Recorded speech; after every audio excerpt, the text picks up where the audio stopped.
Magandang morning mga boss. Ania na usab kita sa laing hugna sa ato ang pagkinabuhi. Sa gihapon mga boss, dili nato kalimtan ang pagpasalamat sa ato ang buhi nga Dios sa laing adlaw sa atong kinabuhi nga kita makaginhawa pa ug kusgan gihapon alang sa pagpadayon sa atong mga gimbuhaton sa matag adlaw. Apan sa dili pa kita mo padayon sa atong mga gimbuhaton mga boss, atoa usa nga tun-an ang mga pulong sa Dios nga nahisulat dinhi sa balaang kasulatan nga mao ang Biblia. Kapi usa ta mga boss. Magandang morning. Mangutana ko ninyo mga boss. Aduna ba gihapon kitay kahadlok kung unsa ang mahitabo sa ato ang kinabuhi sa umaabot nga mga adlaw? Mao kini ang ako ang i-share kaninyo karon mga boss. Kung nganong dili kita angay nga mahadlok. Akong basahon diha ninyo ang unang Juan kapitulo 4 bersikulo 18. Nagaingon ang pulong sa Dios. Walay kahadlok diha sa gugma. Ang gugmang hingpit magwagtang sa tanang kahadlok. Busa kung mahadlok gihapon ang tao, wala pa mahingpit ang gugma diha kaniya. Kay ang kahadlok may kalabutan man sa silot. Take note mga boss nga ang kahadlok di ay may kalabutan sa silot. So nganong mahadlok man ta? Buot pasabot aduna kitay mga mga ginabuhat nga nakahibalot ta nga kita wala mahasubay sa kabubuton sa Dios nga kita nakasala kaniya. So sa panahon day nga kita nahadlok, buot pasabot ana nga wala patta mahingpit sa ato ang pagtuo sa Dios.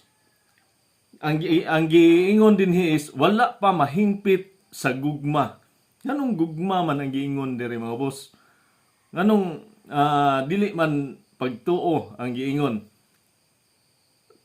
Kung nahinumdum mo sa ato ang gihisgutan mga boss nga ang atong pagtuo nagkinahanglan og kinasingkasing nga pagtuo sa Dios. Mo nang gugma. Gugma kung kung nahinumduman ninyo ang atong gihisgutan dito sa Lucas 10 bersikulo 26 ngadto sa 28 mga boss nga kinahanglan nato nga aron kita makabaton sa kinabuhing dayon, kinahanglan nato nga higugmaon ang Dios sa tibuok natong kasing-kasing, sa tibuok natong kalag, sa tibuok natong kusog ug sa tibuok natong hunahuna. Di ba? Higugmaon.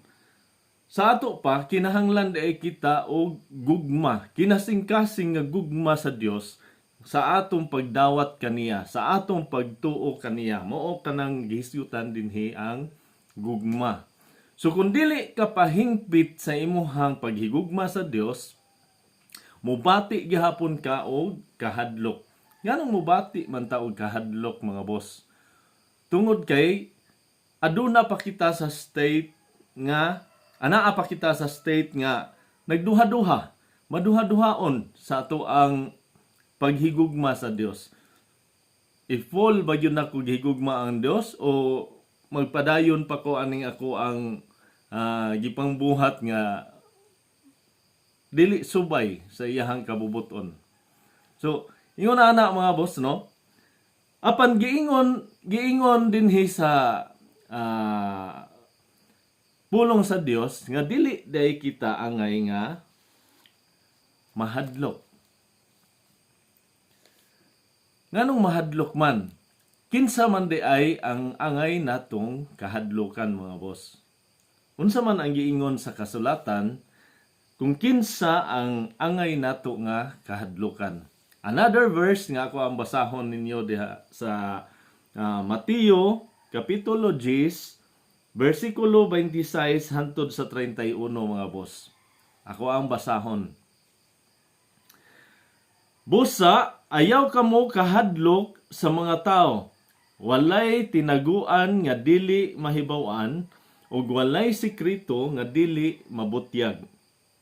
Ang gisulti ko kaninyo diha sa ngit-ngit ug kinahanglan isulti ninyo diha sa hayag.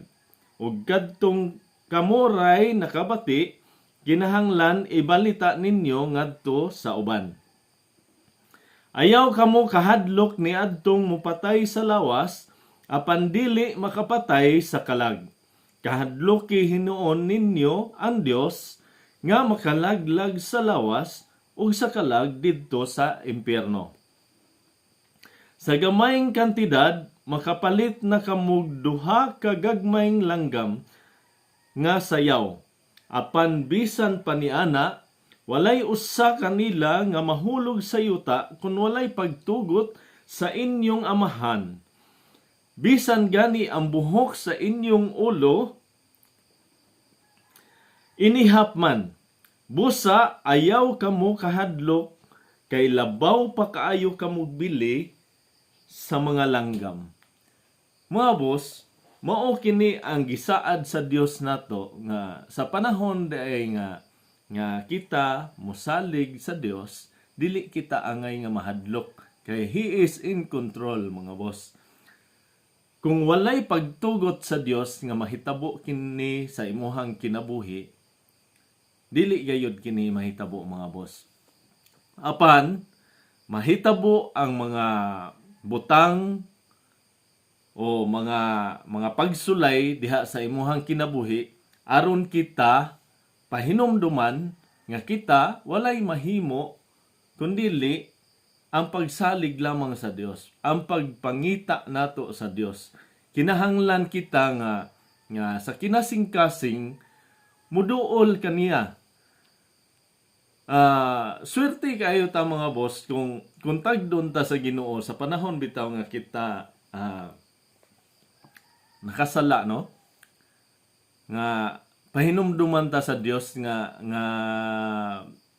ayaw nagbuhata kay kung buhato na nimo magpadayon ka na wala ang imuhang kinabuhi. So either bunalan ka niya or sa unsa nga paagi nga disiplinahon ka sa Dios. Ingon na ana ang usa ka amahan ngadto sa iyahang anak, which is ato anang hisgutan unya mga boss ang pagpantun sa Dios diri kanato nga sama sa usa ka amahan.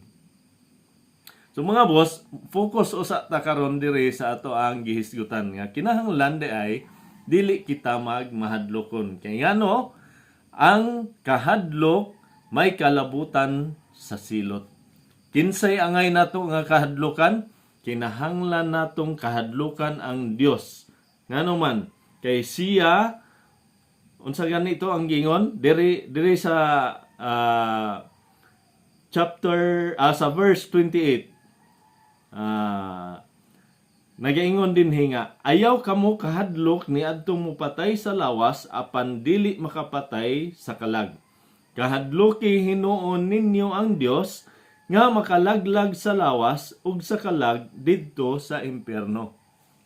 So mao na mga boss, angay nato nga kahadlokan di ay ang Dios tungod kay siya makahimo man paglaglag sa atong lawas ug sa atong kalag ngadto sa impyerno.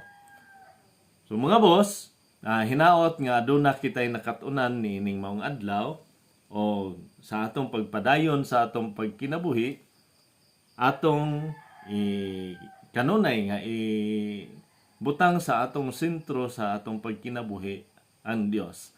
Tungod kay siya man ang tag-iya sa tanan mga boss, bisan ang atong mga kinabuhi.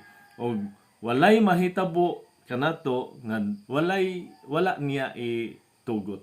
wala niya itugot nga mahitabo sa tuwa.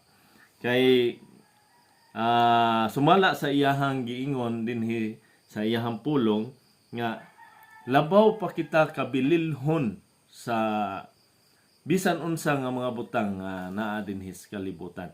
Ang iyahang giingon dinhi bililhon pa kita kaysa ining mga langgam nga sayaw nga mapalit lang nato sa barato lang nga kantidad.